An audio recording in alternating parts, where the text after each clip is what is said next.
Yeah, I can definitely see what's going on up ahead. It looks like the bison are just standing in the road in a big giant group. My first summer here, you can see the bison approaching me in my side view mirror, which is kind of cool. He actually stopped now because of the car. But you can kind of see what's going on. The cars have come to a complete stop. The cops showed up and they're putting their lights on because they want people to move. They want people to just move by the bison. Gently, slowly, but just move. You can't just sit there. The bison will sit there all day too. They're not in any kind of time frame. So how about we start moving in that direction and do what we're being asked to do, which is keep moving slowly and just keep moving in a forward direction. And that's what we do. The bison will always be in the road. You can't wait for them to be completely out of the road in order to drive. We would never go anywhere. Strangely, they'll move. I mean, yeah, is there a chance that they'll get angry at you and turn and impale your vehicle? There is. But if you move gently and quietly past them, they usually just push over. They make some pretty cool noises. I just heard one make a noise, but I don't think you would have been able to hear it. Anyway. Yeah, I'm just kind of taking the chance that they're not going to just charge me. But as you can see up ahead, there's like a whole gang of them. And they were probably in the road and no one wanted to move.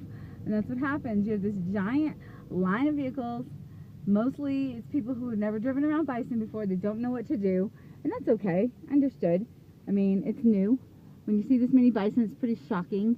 When you see any bison, it's pretty shocking. So here they are, just making their way. These guys are going down the hill, which is kind of strange, which is north.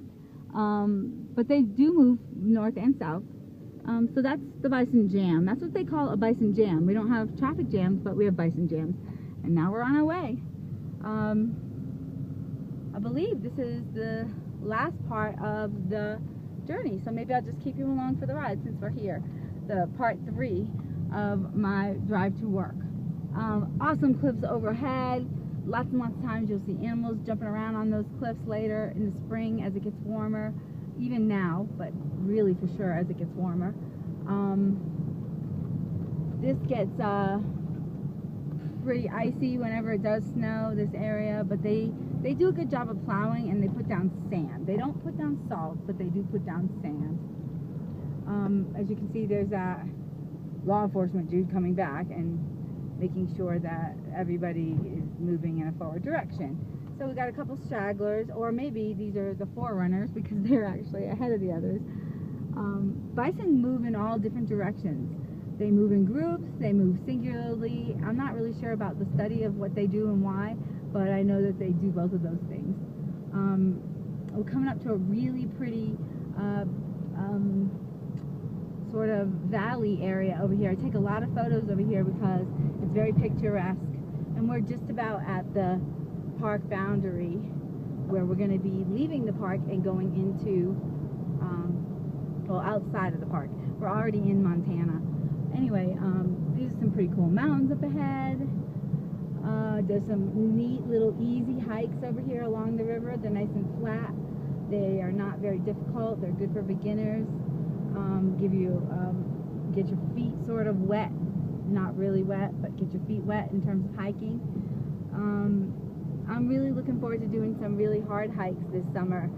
I'm not really